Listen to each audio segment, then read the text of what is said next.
iniciar mais um culto ao nosso Deus, ao Todo-Poderoso Deus. Amém? Os irmãos já se coloquem de pé. Nós vamos já começar a adorar o nome dele, o único que é digno de toda adoração nessa noite. E nós viemos aqui mais um dia, mais uma vez o Senhor preparou, e nós viemos aqui para aprender mais de Deus. Você veio aqui para aprender mais de Deus? Amém.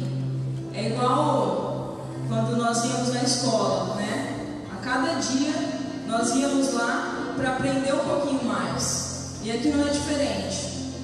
A cada dia nós viemos na casa do Senhor para aprender um pouco mais dele, para conhecer um pouco mais da palavra dele.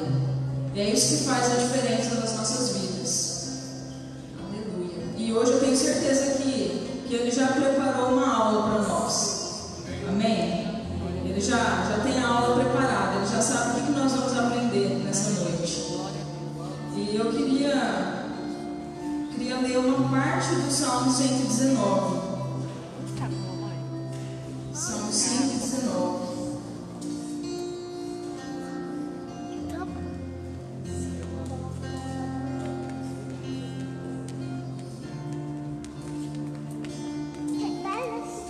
A partir do verso 1.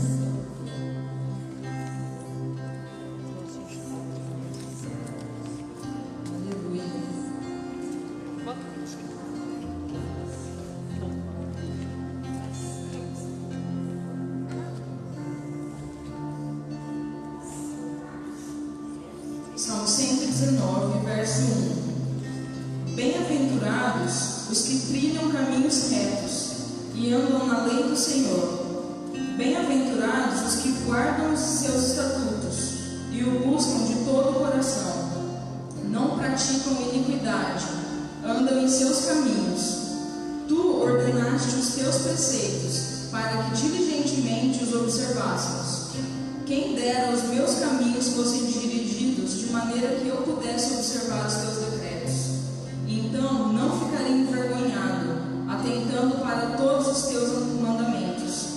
Eu te louvarei com um coração reto, enquanto aprender as tuas justas leis. Observarei os teus decretos, não me desampares totalmente. Como purificará o jovem o seu caminho? Observando segundo a tua palavra.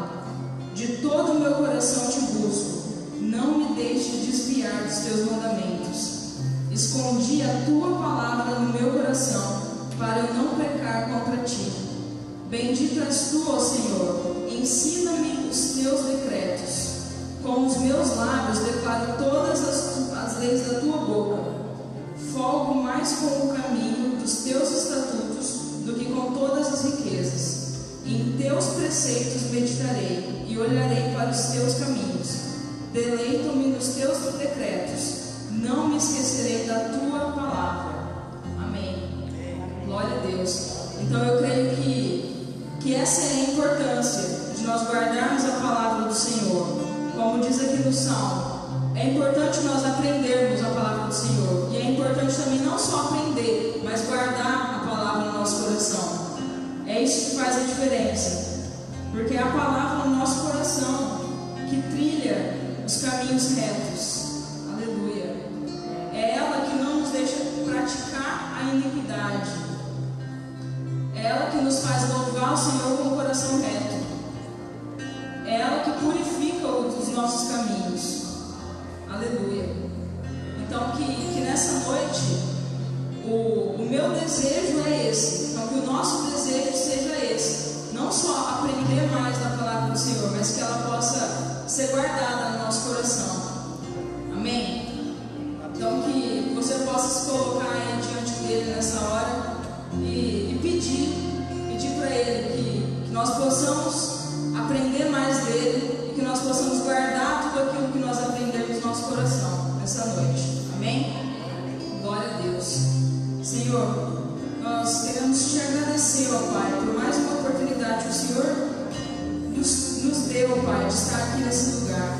Senhor, nós nos alegramos, ó Pai, de poder estar na tua casa novamente, Deus. Obrigado Obrigada por esse privilégio. E nós queremos te pedir, ó Deus, que o Senhor possa nos ensinar mais nessa noite. Que nós possamos aprender mais a Ti nessa noite, Pai.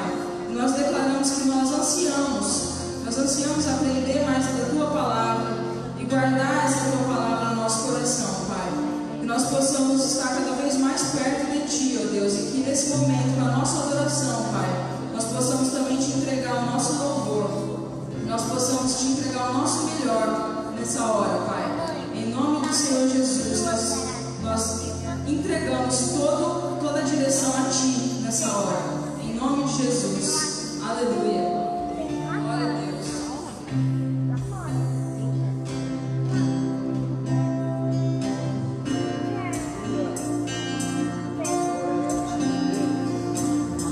Parece uma escadinha.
vai contar a história de José, filho de Jacó.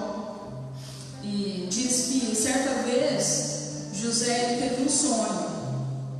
E como as pessoas que têm um sonho, eles querem compartilhar com a sua família, né? Então José ele compartilhou esse sonho com seus pais, com seus irmãos.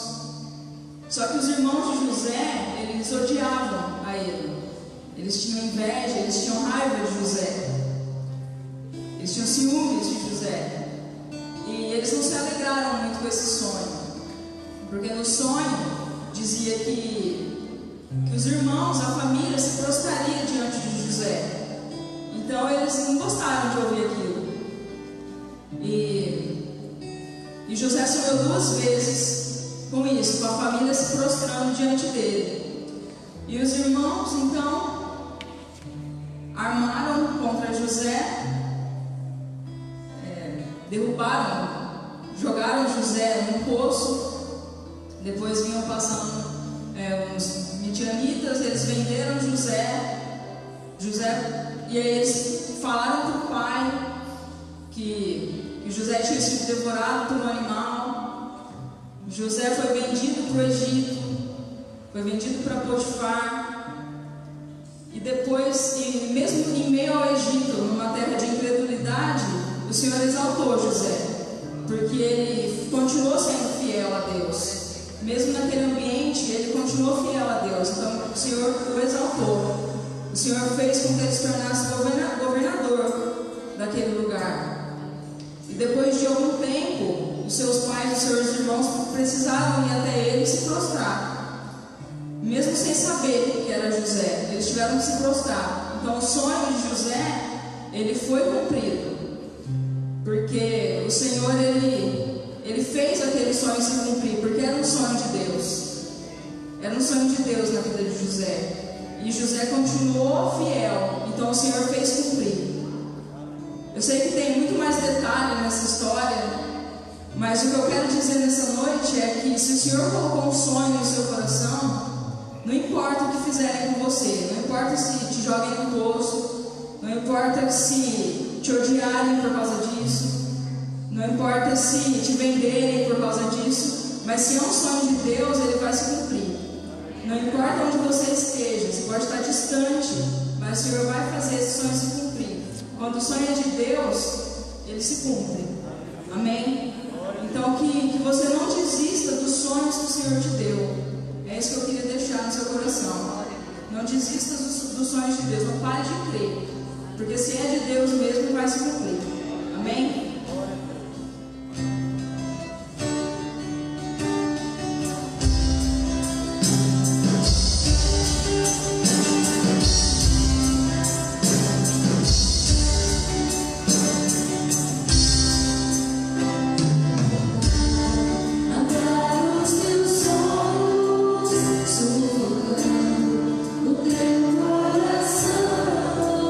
Se lançaram o seu amor.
Deus colocou no seu coração, amém? Nessa hora, se você veio preparado para ofertar, para dizimar, você pode fazer isso. Nós vamos continuar adorando, continuar pedindo para o Senhor encher esse lugar, amém? Que o Senhor continue enchendo esse lugar com a presença dEle, amém?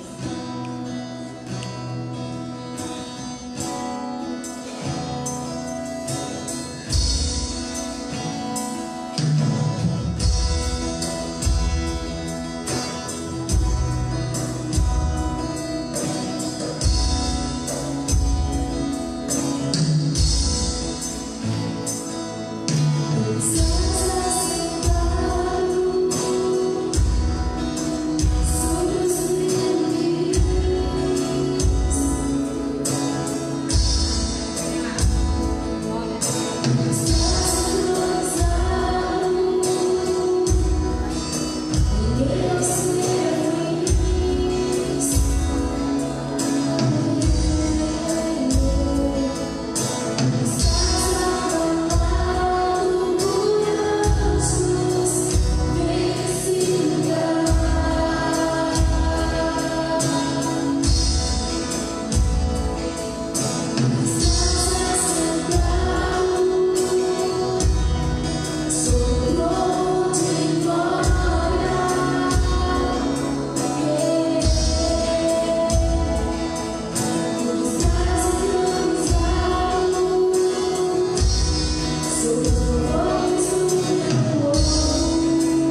Glória a Deus. Amém. Nosso Senhor, todos podem estender a sua mão para cá, para não só orar por esses dízimos e ofertas, para que eles multipliquem neles mesmos e sejam usados, que prosperem, e abençoem pessoas, e abençoem a obra do Senhor. Mas também orar nesse momento para que Deus continue abrindo os céus sobre este ministério, continue abrindo e derramando a sua graça, da sua bondade, da sua benignidade, trazendo a sua provisão, porque a provisão do Senhor é tudo aquilo que nós precisamos para cada um de nós, para a nossa casa, para termos semente para semear cada vez mais no reino dele, porque o reino dele é o melhor de todos os investimentos que nós podemos fazer. O reino do Senhor nós possamos semear mesmo de coração, com alegria. Então, quando você, nessa hora, olhar para as suas mãos para cá e orar por dízimos e ofertas, olhe também para que o Senhor envie a provisão dele, porque a obra é dele, nós cremos que a obra é dele, e quem sustenta a obra dele é ele mesmo. Aleluia. Ele tem todo o poder para prosperar a obra dele. Ele não precisa de mais ninguém, somente ele tem o poder de prosperar a obra dele, de sustentar a obra dele. Ele é Deus, aleluia. Pai, nós te louvamos por essa noite, nós te louvamos, Senhor, por tua casa, te louvamos pelo som, Senhor, te louvamos pelos salmistas, te louvamos porque eles puderam estar aqui nessa noite, porque o Senhor tem mandado provisão para a vida deles, tem cuidado deles.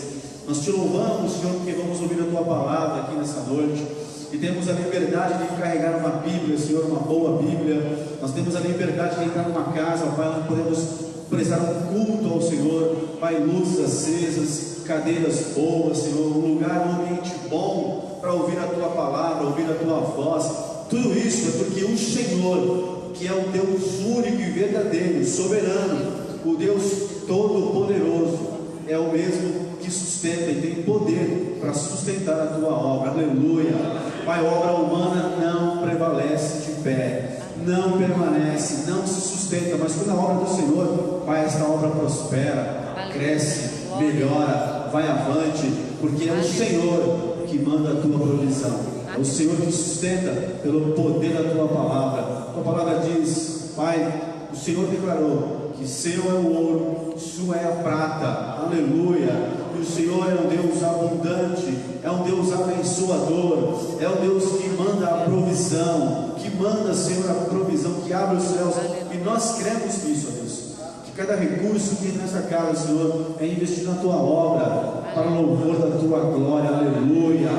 E o Senhor, Pai, é aquele que aumenta a sementeira, Senhor. O Senhor é aquele que faz multiplicar aquilo que já entrou, e aumenta também a sementeira, Senhor, cada dia mais. E nós te louvamos por isso em nome de Jesus. Nós te louvamos por isso, ó Pai, porque o Senhor é um Deus fiel, aleluia. Te louvamos por tua presença, ó Pai, por tua palavra nessa hora, Deus.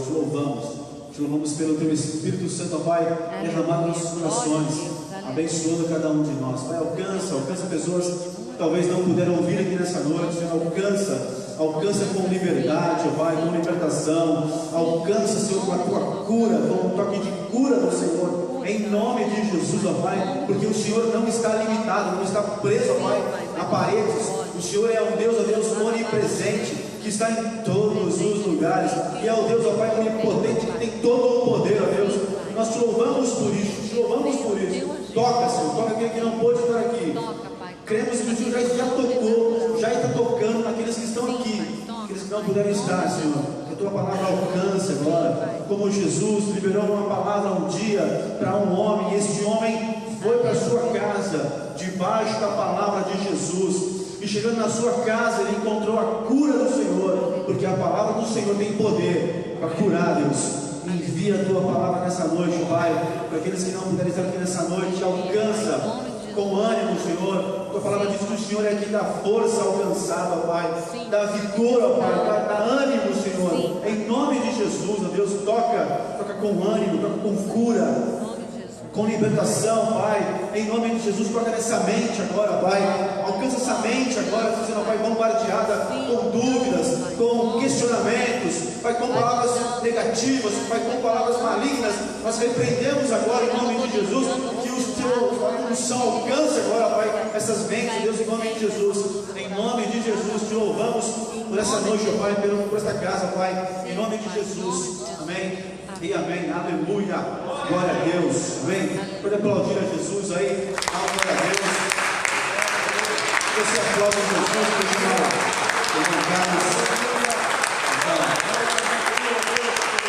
a palavra do Senhor. Glória a Deus.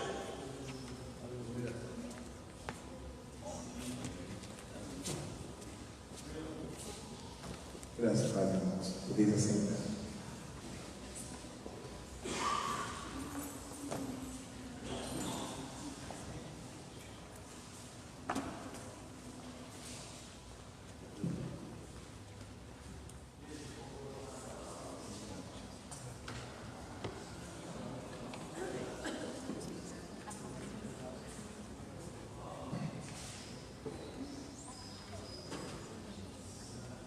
Irmãos, mais uma vez eu fui convocado aqui para trazer a palavra para os irmãos e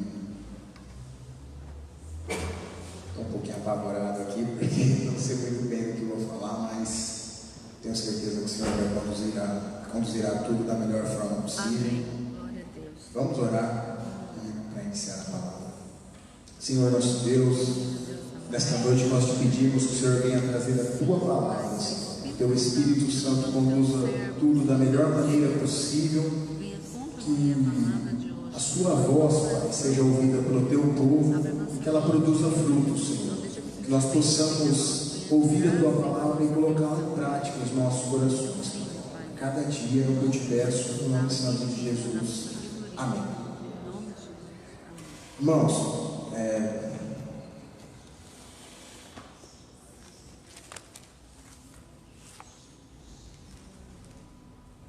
hoje eu queria falar para os irmãos sobre a alegria em servir Jesus.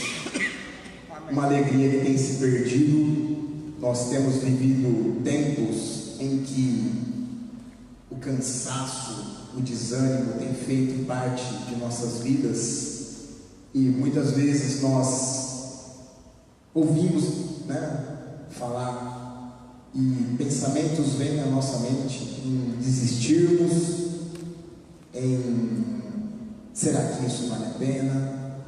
Mas eu queria despertar os irmãos.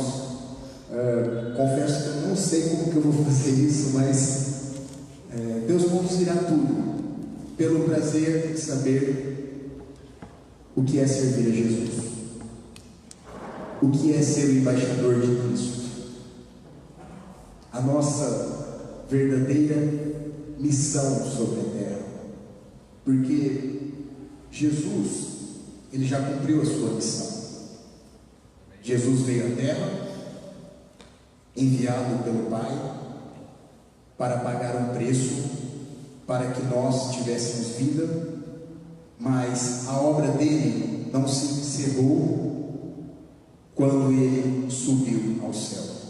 E ela não se encerrou não é somente porque ele voltará, mas porque ela continuou através dos seus discípulos, daqueles que o seguem.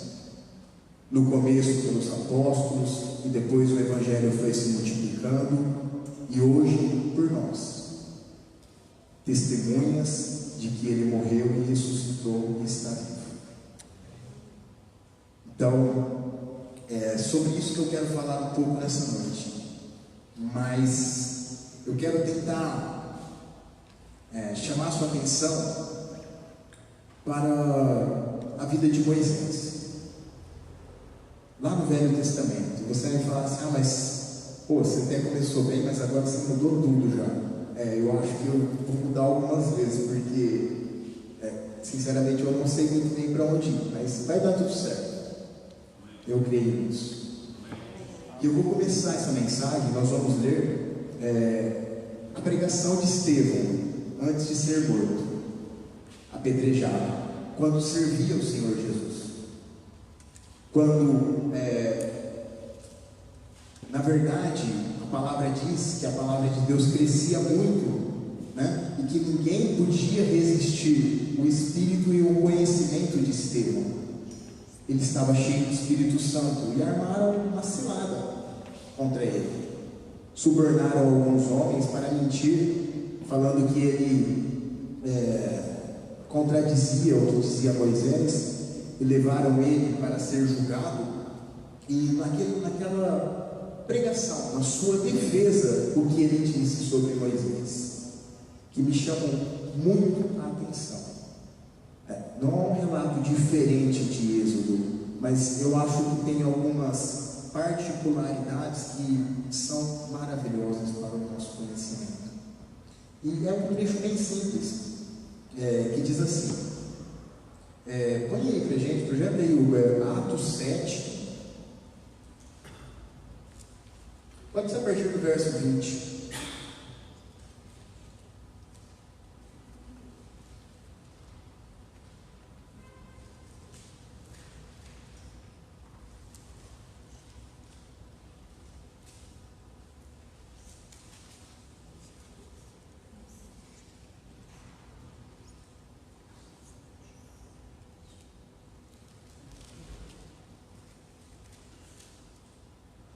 Diz assim a palavra do Senhor. Nesse tempo nasceu Moisés, e era muito famoso. Foi criado 3 meses em casa de seu pai. E sendo enjeitado, tomou-a a filha de Faraó, e o criou como seu filho. E Moisés foi instruído em toda a ciência dos egípcios, e era poderoso em suas palavras e obras. Eu queria dar uma parada aqui. A palavra do Senhor diz que Moisés foi instruído em toda a ciência dos egípcios. E como nós sabemos, o Egito era uma terra de um desenvolvimento muito grande. Eles estavam à frente, muito à frente de todos os povos em algumas áreas. Eles estavam à frente na engenharia, em sua arquitetura, que chamam a atenção e impressionam até hoje. Na astronomia, eles tinham calendários com um nível de precisão impressionante. Matemática, na medicina, eles conseguiam embalsamar os seus mortos com um nível de conservação que chamam a atenção até hoje. Em muitas áreas, eles estavam à frente de todos os povos, porque o Egito era um centro de desenvolvimento, eles eram muito desenvolvidos. E a palavra do Senhor afirma que Moisés foi habilitado em toda a ciência dos egípcios. Então, o que me leva a crer é que Moisés recebeu uma quantidade de conhecimento muito grande. Ele frequentou os melhores colégios ou faculdades, não sei se a gente pode chamar assim, se era esse nome que tinha na época, mas enfim, ele recebeu todo o conhecimento necessário de um grande homem. Moisés era um homem, vamos dizer assim, sábio, de um grande conhecimento. Moisés, ele frequentava o palácio. Por quê? Porque ele era filho da filha de Faraó, ainda que adotivo. Então Moisés foi treinado, habilitado com todo o conhecimento que podia se sonhar naquele tempo. Mas a palavra do Senhor segue dizendo que quando completou 40 anos, dá para colocar aí, se tiver um jeito, aí. E quando completou a idade de 40 anos, veio-lhe ao coração ir visitar seus irmãos, os filhos de Israel. Irmãos, a palavra de Deus, você precisa se aprofundar um pouquinho para entender o que é esse visitar que Moisés quis ter, né? Vamos dizer assim. O que é esse visitar de Moisés? Na verdade, Moisés sabia a sua identidade. Moisés sabia que ele era um hebreu. A palavra de Deus diz isso, que ele chegou a uma época de sua vida, quando ele completou 40 anos, ele não quis mais ser chamado. Em Hebreus, se você procurar, você vai ver lá em Hebreus 11, vai dizer isso, que ele não quis mais ser chamado filho da filha de Faraó. Moisés, na verdade, abriu mão de tudo o que ele possuía, de todo o conhecimento, de toda a vida de luxo que ele possuía. Alguns historiadores até chegam a crer que Moisés poderia estar sendo treinado para ser um faraó, um líder do Egito.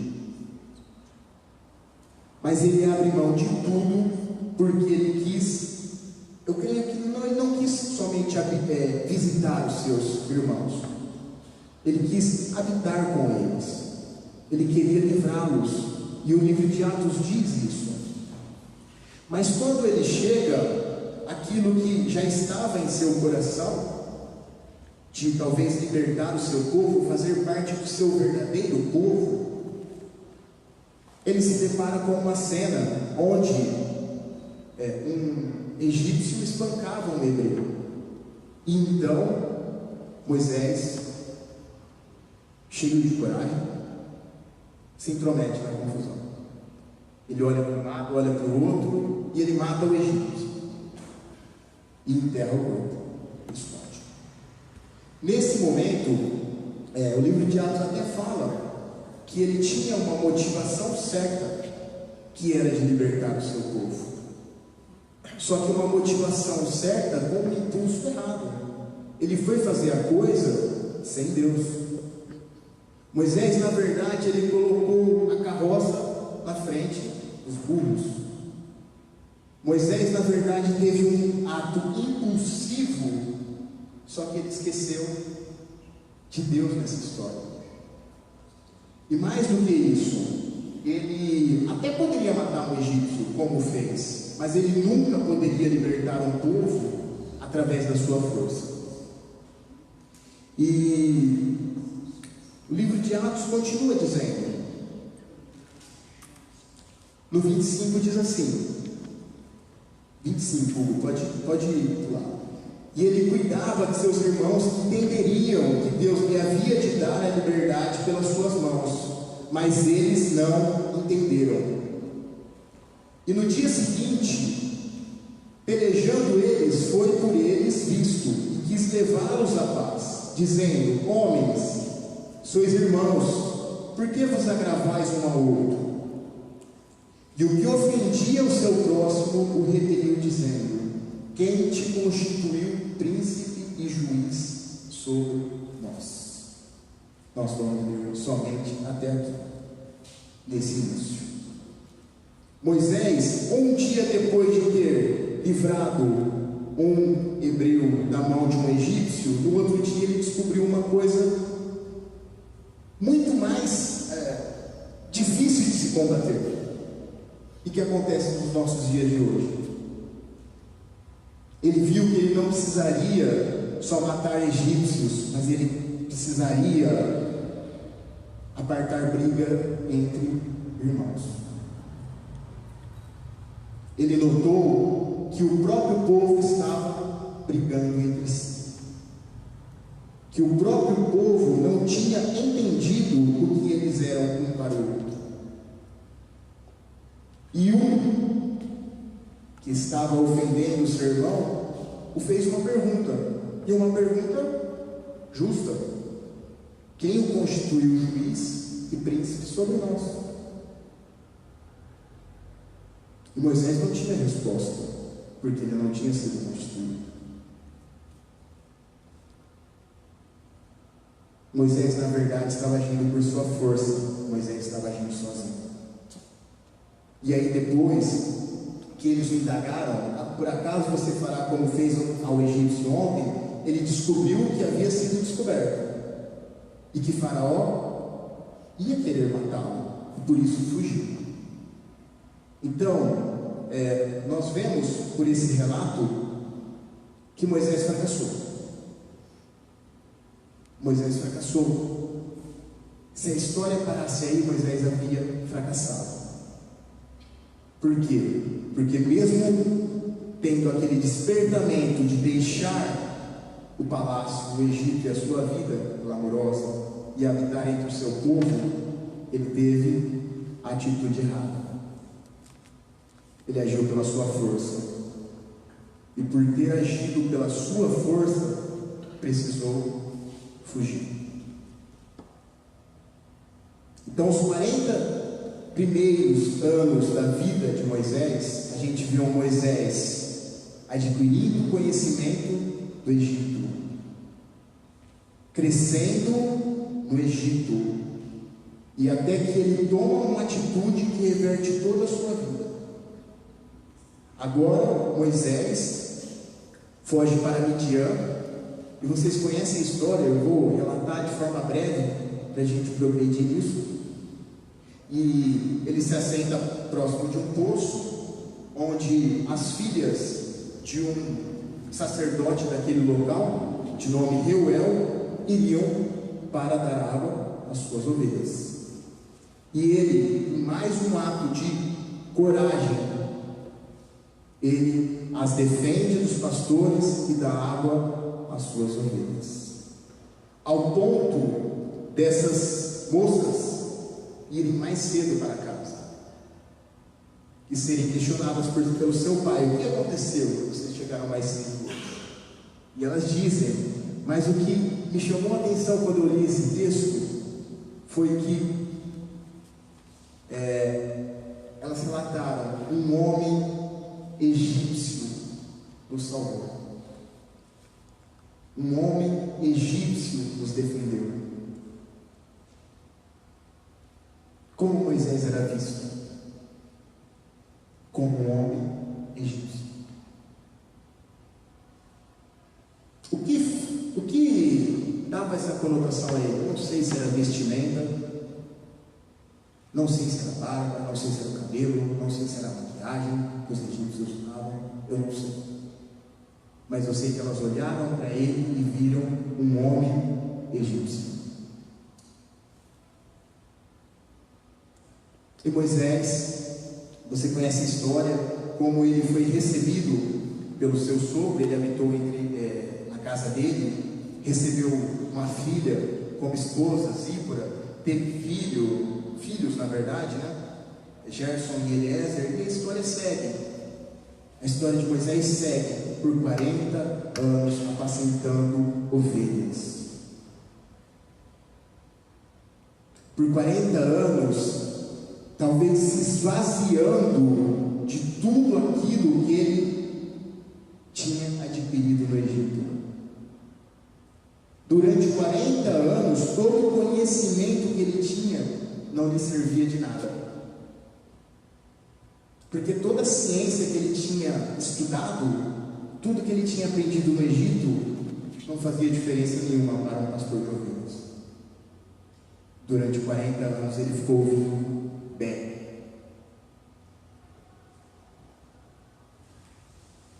Durante 40 anos ele ficou apacentando ovelhas.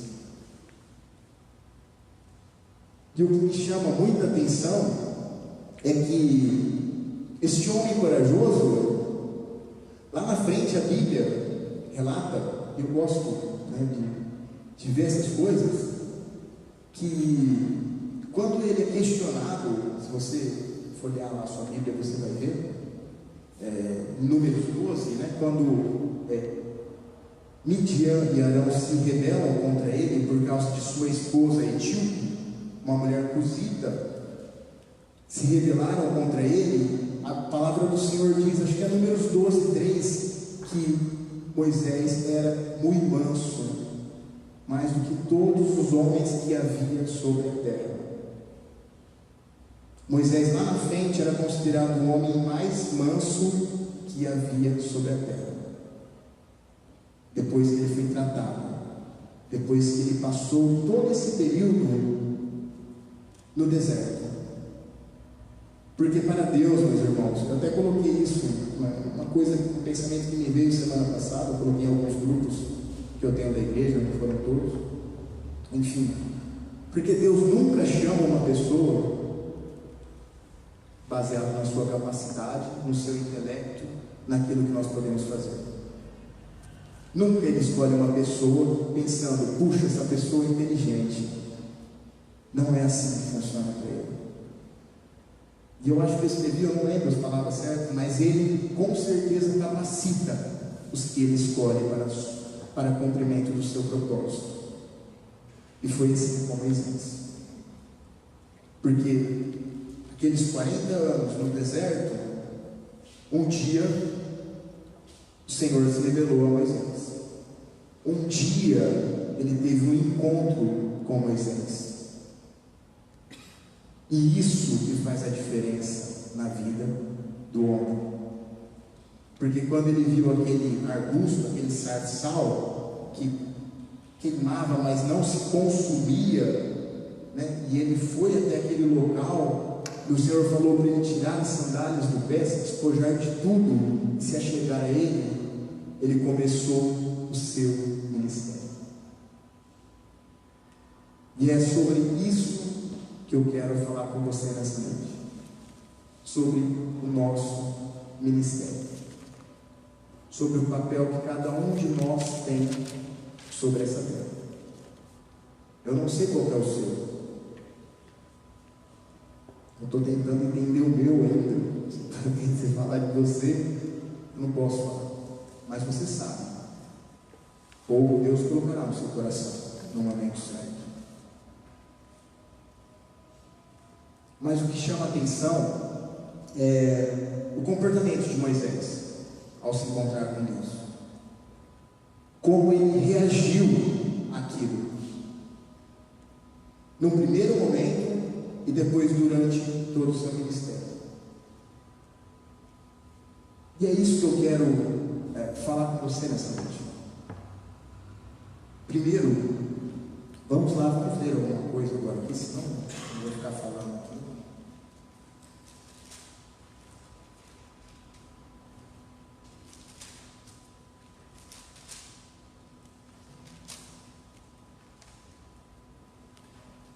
A palavra do Senhor vai dizer que o Senhor ouviu que o rei do Egito era morto, e que o Senhor ouviu o clamor do povo que subia por causa dos seus exatores, por causa do sofrimento do povo. E o povo clamou e o Senhor ouviu, e o Senhor se lembrou da aliança que havia com o povo. E por isso o Senhor desceu para livrar o povo. O Senhor desceu para livrar o seu povo. E quando o Senhor se revela a Moisés como Deus de seus pais, Deus de Abraão, Isaac e Jacó, e ele diz que tem visto a aflição do povo, e ele fala que ele quer levar o povo desde o primeiro momento. Eu acho incrível, maravilhoso isso, como desde o primeiro momento Deus já sabia tudo que ia acontecer. Que Moisés ia falar para Faraó, mas Deus iria endurecer o seu coração, mas que Ele os levaria para uma terra larga, uma terra boa, uma terra que manava leite, né? Como desde o primeiro momento Ele já tinha uma promessa para o seu povo. O plano dele já estava estabelecido. O plano dele não pode ser frustrado. Ele vai usar alguém. Se ele não usasse Moisés, ele ia usar outra pessoa. Então ele convoca Moisés. E aí no versículo 10, do capítulo 3, ele diz agora, assim: vem agora, pois te enviarei a Faraó para que tires o meu povo, os filhos de Israel, do Egito. Ele recebe uma convocação, ele é comissionado para ir a Faraó para libertar o povo. E olha a resposta de Moisés, verso 11, 3:11. Então Moisés disse a Deus: quem sou eu que vá a Faraó e tire do Egito os filhos de Israel? É uma pergunta. Quem sou eu? Moisés estava certo.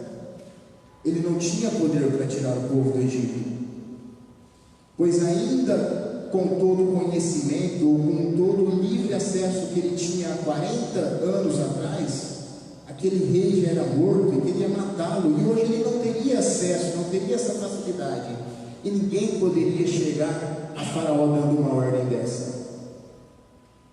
Faraó, o Egito é uma terra de muitos deuses, mas Faraó é considerado como quase Deus para o povo.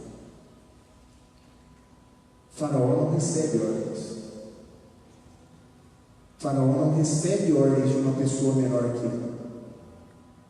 Faraó não precisa obedecer a ninguém, a não ser alguém que esteja acima dele. Então,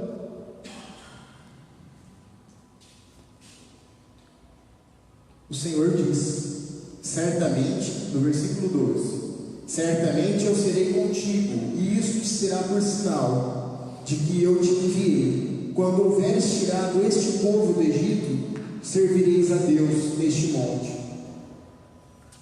Irmãos, isso já devia ser o suficiente.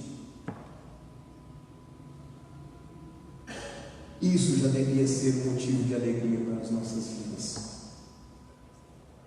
O fato de saber que Deus é conosco.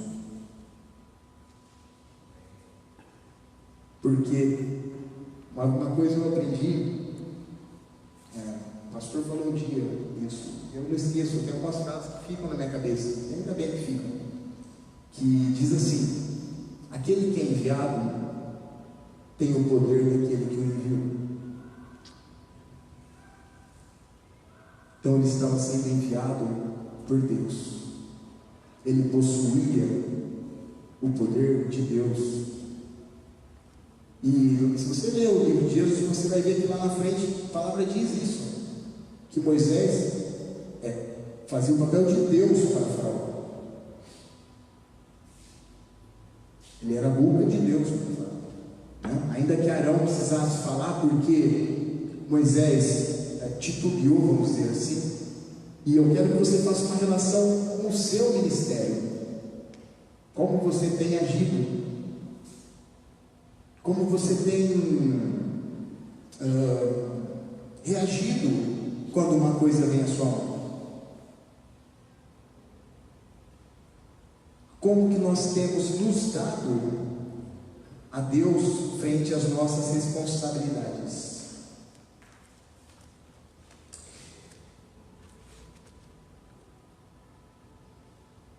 Então, Moisés faz um segundo questionamento.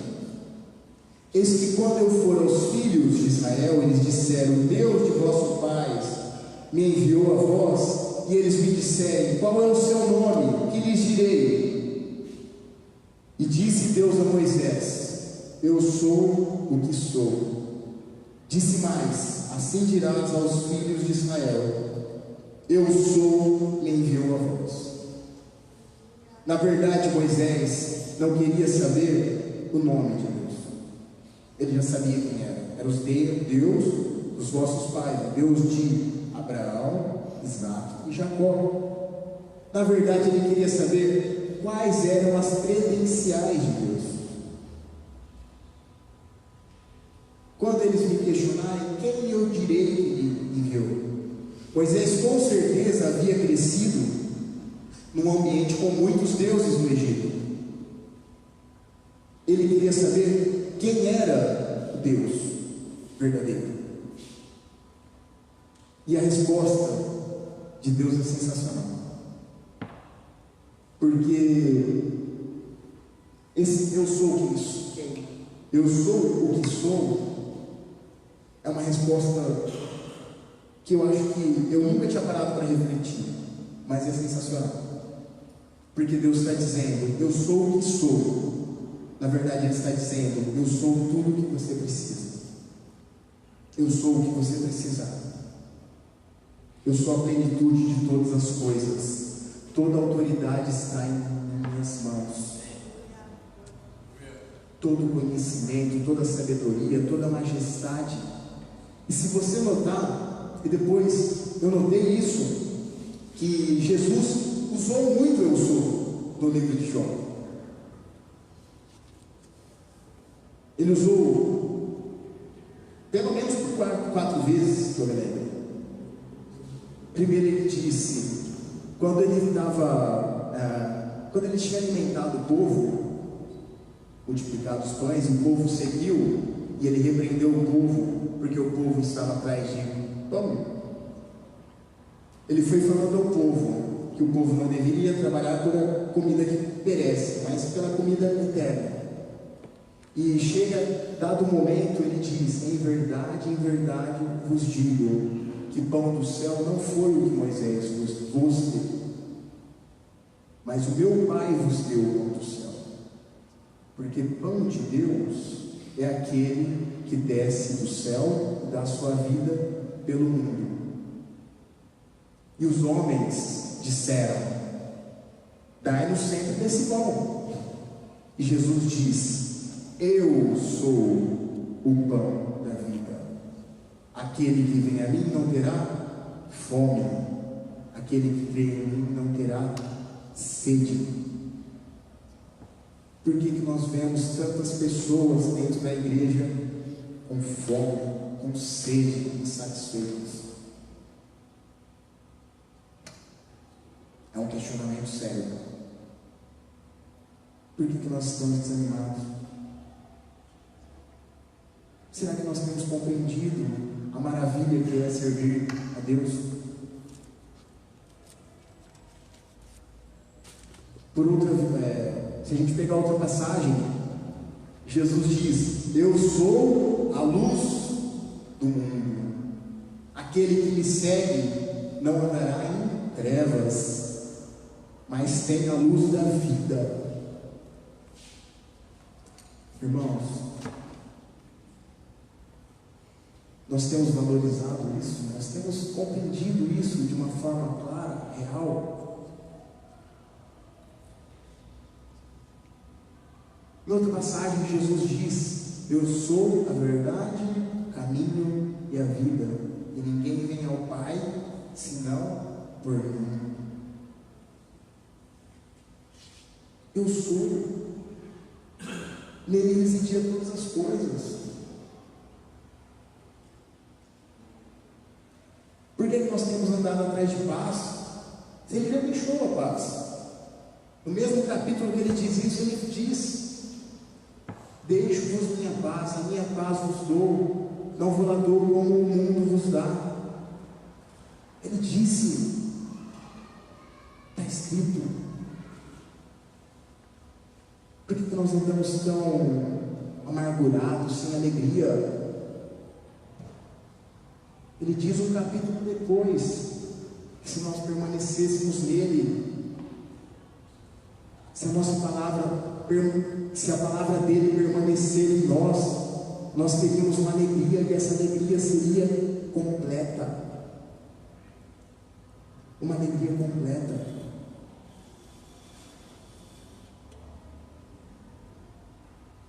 Eu sou o que sou. Nós conhecemos nosso Deus.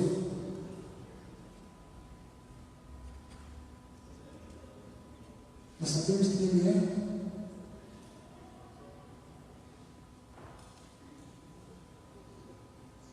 Não fiquem bravos, isso vai terminar bem. Se der tempo, vai terminar bem. Depois, nós vemos que Moisés vai questionar, nós vamos ler, senão vai ficar muito comprido, mas ele vai questionar como que os anciãos crerão em mim. Então Deus dá alguns sinais. Por quê? Porque judeu quer ver sinal.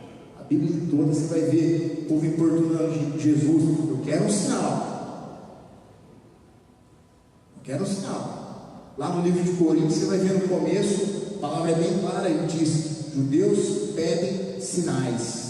E os gregos tentavam justificar a palavra pela sabedoria. E Jesus dá os sinais para ele convencer os anciãos. Dá 3 sinais: da vara que se transformava em serpente, da mão que se tornava leprosa e da água que se tornava sangue. Dá todas as armas para ele. Porque quando Deus envia, Deus habilita antes. Deus nunca envia uma pessoa de mãos vazias.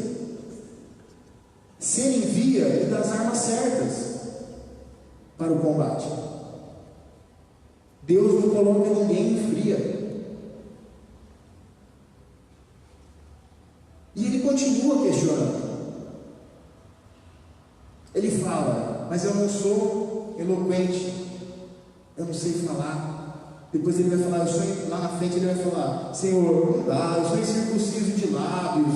Ele vai continuar com essa questão. Mas se você pegar Moisés em todo o seu ministério, e você acompanhar, e você estudar, e ver lá no livro de Deuteronômio, todos os seus discursos, você vai ver que ele não era. E o livro de Atos mesmo diz que ele era bem sucedido em palavras e obras. Ele só tinha deixado aquilo se apagar. Talvez ele achasse que nem fosse capaz de fazer aquilo. Mas Deus conhece você melhor do que você mesmo. E a palavra de Deus diz que ele se ira com Moisés. E por esse motivo, ele permitiu que Arão fosse junto. E você vai ver, durante o ministério de Moisés, que muitos dos erros que houveram, ou muitos não, poucos talvez, mas Arão estava no meio. Arão produziu o bezerro de ouro quando ele estava no monte. Arão se rebelou contra ele com Miriam. Ele tinha sido enviado. E o que era para ele fazer, ele não deve. O que você deve fazer, ninguém pode fazer para você.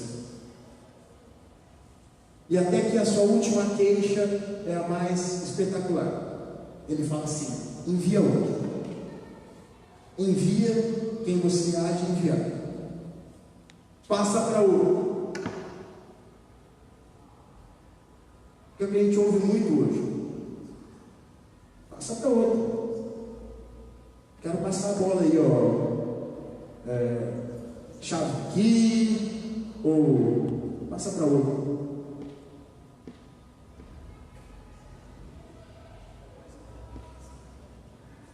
E aí nós vemos tudo que aconteceu na vida de Moisés.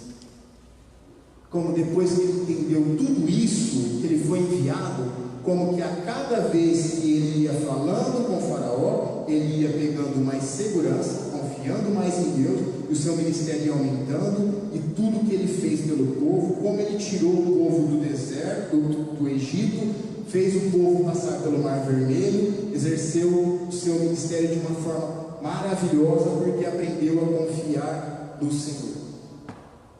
Com erros, mas exerceu o seu ministério. Mas eu não quero te encher com essa evolução da história, porque você já conhece, e não é esse o meu objetivo. Pois eu estou falando de ministério, do que nós temos feito, do que é ser um discípulo de Deus, um enviado por Ele, do papel de um enviado por Deus. E aí, eu vou chamar a sua atenção para os evangelhos, de como os discípulos foram enviados. Se você observar, em Mateus 8 e 9, vai falar de várias curas de Jesus, várias coisas que ele fez, inúmeras curas. Ele ia curando e ensinando. Mateus 8 e 9. Mas em Mateus 10, ele envia os discípulos. E ele não os enviou para ficar parado. Jesus os enviou, continuou curando, continuou ensinando. Mas a palavra do Senhor diz que os discípulos voltaram maravilhados por tudo que acontecia. Pois eles viam que o poder, quando Jesus deu o poder para eles, expulsar demônios, curar enfermidades e ensinar a palavra, eles receberam esse poder, que esse poder era real. Eles viram que era real. Lá no livro de Lucas 10, vamos ler isso aqui, que isso é sensacional.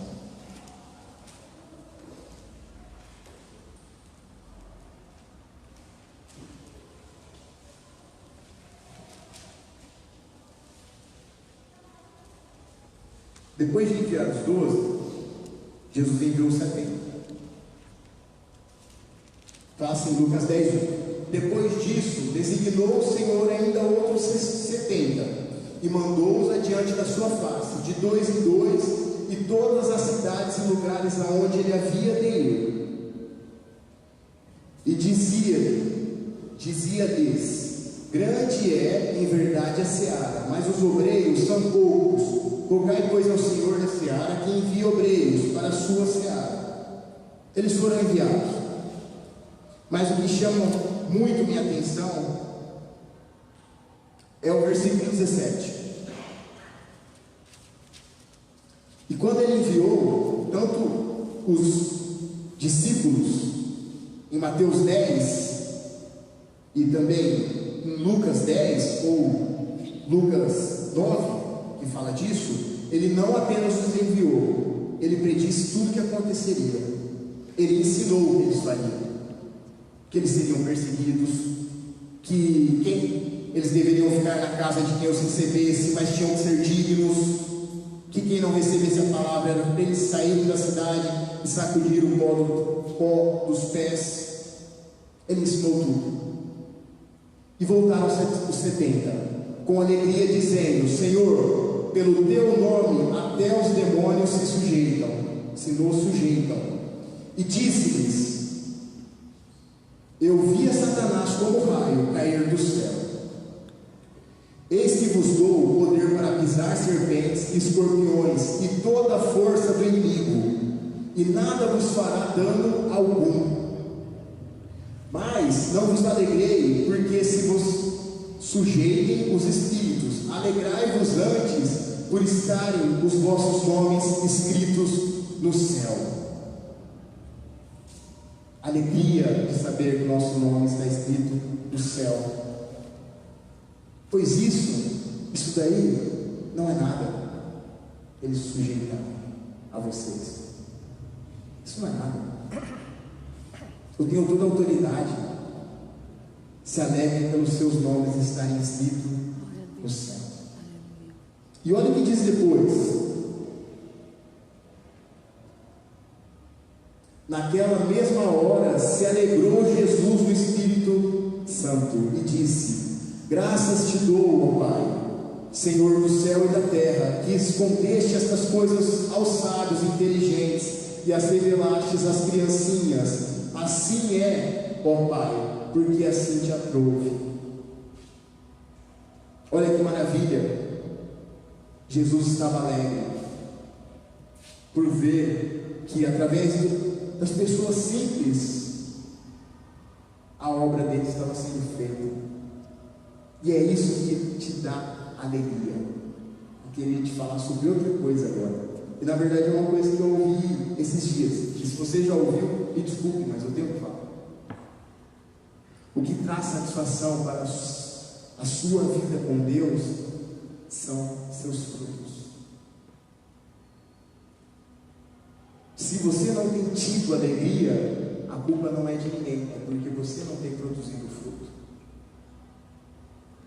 Isaías 53, 11, Hugo, põe pra gente.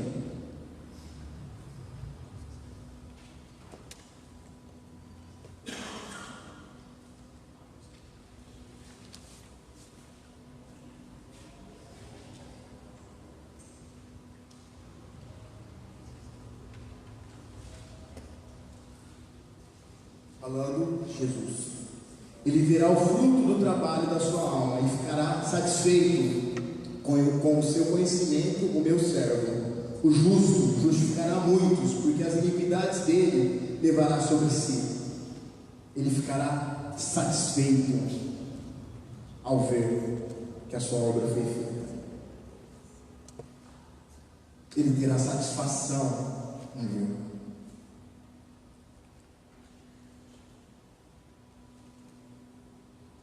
E aí você me pergunta, mas quando eu fui enviado? Jesus já te enviou. Nós fomos enviados. E a Bíblia vai mostrar em diversas passagens isso. Em Mateus, no final do livro de Mateus, vai falar que ele tem toda a autoridade sobre os céus e a terra, e ele nos envia falando: ide fazer discípulos sobre a terra. Ele nos envia. Se você ler João 15, vamos ler João 15. João 15 é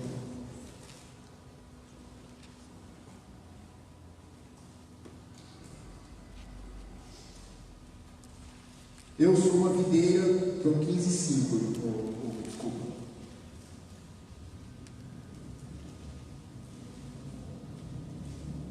Eu sou a videira, vós as varas. Quem está em mim e eu nele, esse dá muito fruto, porque sem mim nada podeis fazer. Se alguém não estiver em mim, será lançado fora, como a vara, e secará, e os colhem e lançam ao fogo, e ardem.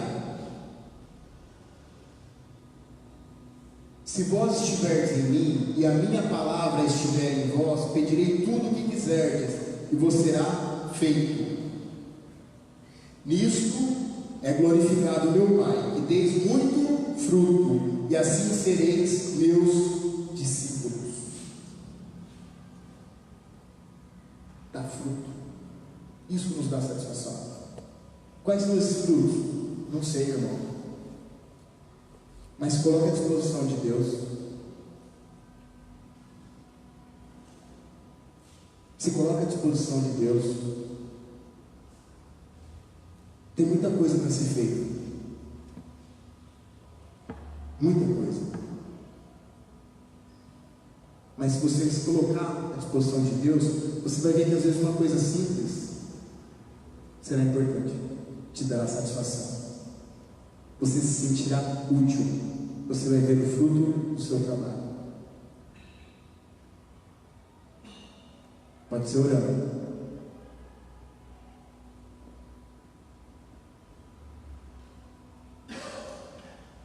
Isso que nos dá satisfação. Isso que nos mantém vivo. Nosso ministério vivo nos mantém de pé. Saber quem nós servimos e quem é nosso Deus. Na sua oração, Jesus diz, João 17, não? João 17 ele diz: não peço que vos tire do mundo, mas que os livre de todo o mal. Purifica-os na verdade, a tua palavra é a verdade. Deixa eu ver se eu lembro. Deixa eu abrir. Isso também é muito bom. Assim como me enviaste ao mundo, também eu vos enviei ao mundo. Assim como me enviaste, está falando com o Pai. Assim como me enviaste ao mundo, eu também vos enviei. Assim como é da mesma forma, meus irmãos. Ou não, estou errado? Meu português não é muito bom. Assim como me enviaste, eu vos enviei. Por eles me santifico. Por eles me santifico. Para que também sejam santificados na verdade. E aí a prova de que isso é para você também, né? 20. E não rogo somente por estes, mas também por aqueles que pela sua palavra hão de crer em mim. Nós somos enviados ao mundo. E nós precisamos entender isso. Uma vez, uma coisa que eu ouvi também, eu lembro também como se fosse hoje, que nós deveríamos saber quando nós nos convertemos. O dia que você se converte, você acabou de entrar numa guerra. E nós temos que ter consciência disso. Você não pertence mais ao mundo.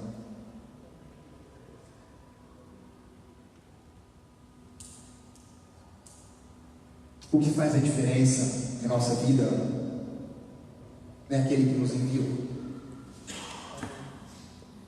O que nos dá autoridade é quem nos enviou. A maior autoridade constituída sobre a terra é a igreja. Quando João e Pedro foram questionados, eles haviam curado um homem. Atos 4. Eles haviam curado um homem. E disseram: com que poder ou com que autoridade, por qual nome vocês curaram este homem?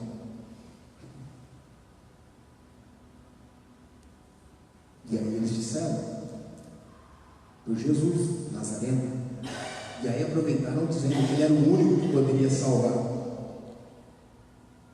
qualquer homem sobre a terra. Qual autoridade?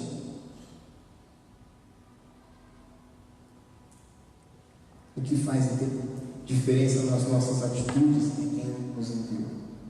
O que faz diferença no nosso ministério é seguir a orientação dele, é obedecer. Uma coisa que também me chamou muita atenção é que Moisés disse: ah, Senhor, envia quem há de enviar. Foi o que ele disse, a resposta dele. Ah, Senhor, se não me engano é Êxodo 4:13. Ah, Senhor, envia quem há de enviar. Como a gente chama? Deixa eu ver se eu lembro de explicar. Jesus fala isso: por que me chamais Senhor, Senhor, se não fazem o que eu digo? Que Senhor é esse?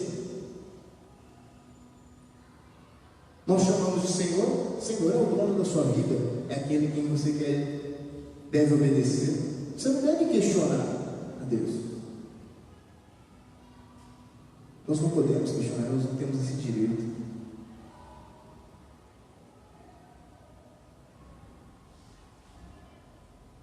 E nós vemos que durante todo o ministério de Paulo, de Pedro, ele sustentou. Ele sempre sustenta. Paulo teve um ministério de muitas perseguições, de muitas tribulações, mas ele sabia quem era o seu Deus. E nós vemos que em muitos momentos difíceis da sua jornada, Deus estava o conduzindo. Deus estava dando a direção. E isso fazia a diferença. No livro, no capítulo 16, quando eles, antes de chegar a Filipos, eles estavam na Ásia, mas eles foram constrangidos pelo Espírito que eles não deveriam mais continuar na Ásia. Passaram para a Europa. Ele viu um homem, um sonho, ou em visão, não lembro, que dizia que ele viesse a Macedônia. E ele foi. Nós vemos que Paulo, quando foi impelido a parar de falar, quando ele estava em Coríntios, deixa eu ver se eu acho. 18:9. Atos 18:9. Deixa eu ver se é, irmãos.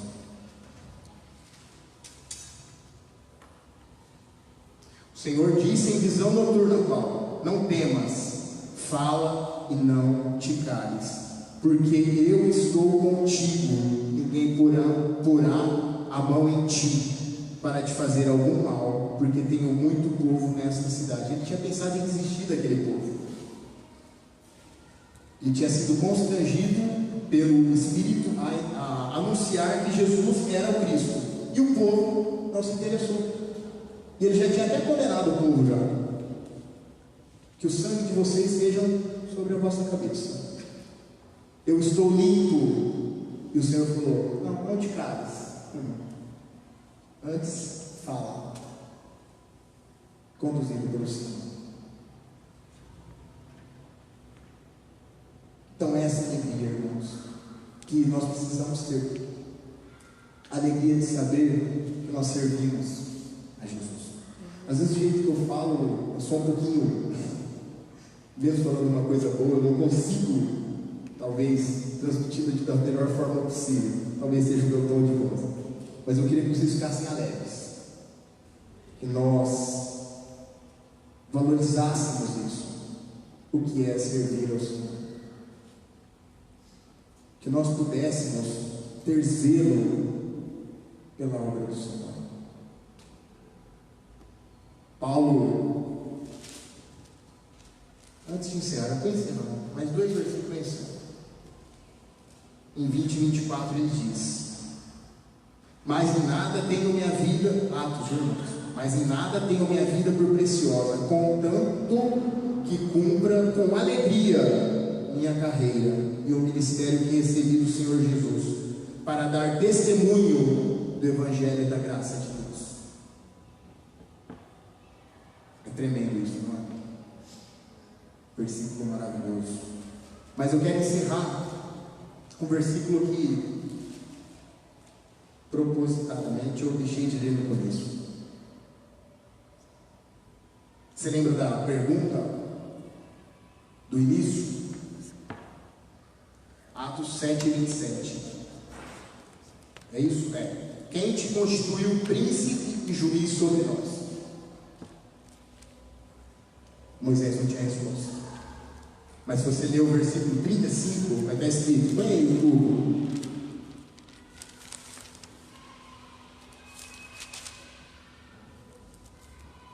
A este Moisés, ao qual haviam negado, dizendo: quem te constituiu príncipe e juiz?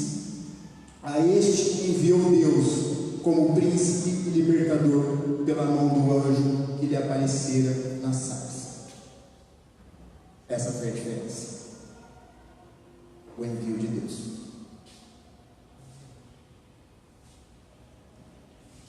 É isso que faz toda a diferença.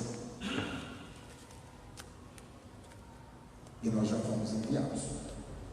Já lemos versículos que nos provam isso. Amém? Essa é a palavra do Senhor nessa noite. Passar por pastor. Ixi, um está apontando para o outro irmão agora. Para o pastor Marcos, quem manda mais sofre menos.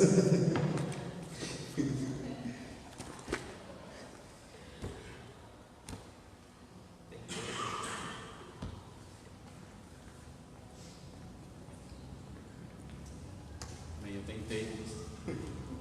Amém. Fique de pé. Ficamos a Deus pela sua palavra.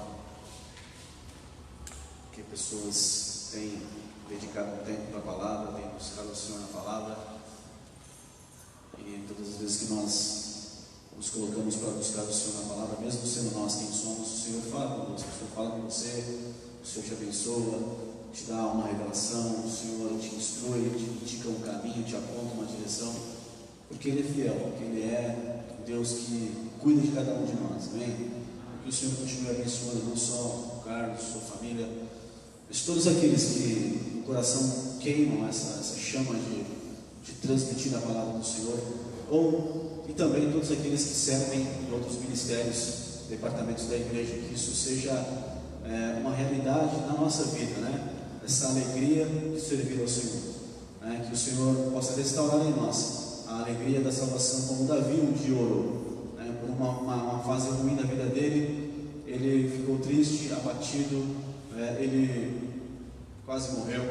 Aliás, a sua sentença teria que ser de morte segundo a lei, mas o profeta disse que Deus iria poupar a vida dele, Mas no meio de toda aquela confusão, ele ficou extremamente triste, porque ele entendeu que ele corria o risco de perder aquilo que era de mais importante na vida dele, a alegria da salvação. Então, essa alegria, este gozo do Espírito Santo, e alegria para nós não é um sentimento. Alegria para nós não é um sentimento. Alegria para o cristão não é um sentimento. Alegria para nós é um fruto do Espírito. Não tem nada a ver com sentimento.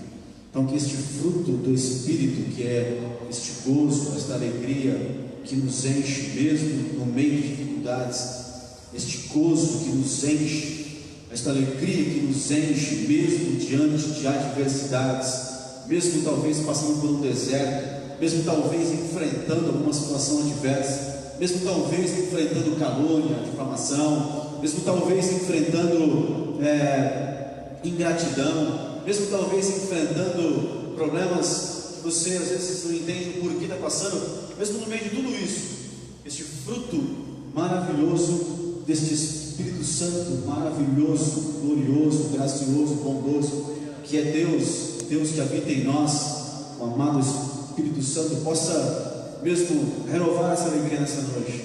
Você precisa desse renovo nessa noite. Eu preciso a cada dia desta alegria no meu coração, queimando na nossa vida, nos colocando de pé, nos animando, nos fazendo saltar, pular, nos alegrarmos, regozijarmos com tudo aquilo que Deus tem nos dado, tem nos abençoado. Amém? Meu Deus. Glória a Deus. Certeza que você ouviu. Olha para o irmão, assim, você ouviu a palavra de hoje? Junta para ele. Palavra de hoje, né? Junta para ele. Você não ouviu? Amém, irmãos? Amém. O amém de alegria foi amém. Amém. Tá bom, vai, amém. Essa alegria do Espírito Santo vai tomar a sua vida em nome de Jesus.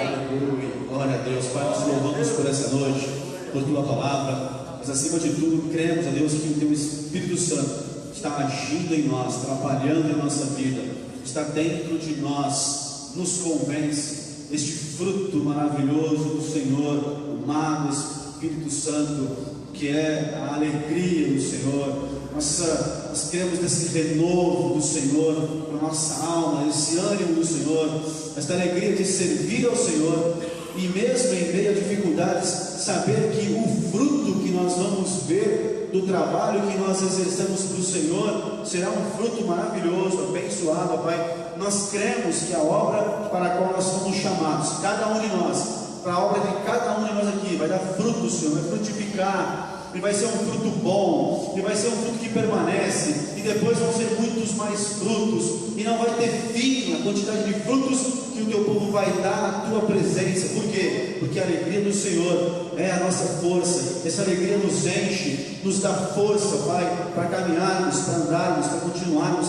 para não desistirmos, para agarrarmos no arado, como Jesus disse. Nós somos aqueles que agarram no arado e não olham para trás, Senhor. Nós um dia agarramos no arado e não nos é permitido olharmos para trás. Olhamos para o alvo, para frente, para Cristo, que é o nosso Senhor. Nós cremos que o Senhor é aquele que derrama em nossos corações a alegria do Senhor nessa noite. Derrama alegria, Senhor. Ministra, põe o teu povo de pé, Deus, na tua presença. Põe o teu povo de pé, põe o teu povo, Pai, cheio do gozo do Espírito Santo, aleluia, para servir ao Senhor com alegria, para servir ao Senhor não por fardo, por peso, por cansaço, por desânimo, por frustração, por contenda ou por ciúmes, não, mas servir ao Senhor em espírito e em verdade, alegria, aleluia, cheios da tua presença, aleluia, cheios da tua presença, aleluia, glória ao nome do Senhor, glória ao nome do Senhor, louvado seja o nome do Senhor, aleluia, glória a Deus. E você que está aí cheio da alegria do Senhor, da alegria da salvação, da alegria em poder servir ao Senhor, dá um abraço em alguém aí, poderoso, em nome de Jesus. Chacoalhe esse alguém e fala: meu, você está cheio da unção aí, fica feliz que o Senhor é contigo, em nome de Jesus. Amém, que o Senhor te abençoe, você vai em paz aí, tem uma noite de descanso abençoada, uma quarta-feira poderosa, em nome de Jesus, cheia de alegria. Amém, glória a Deus.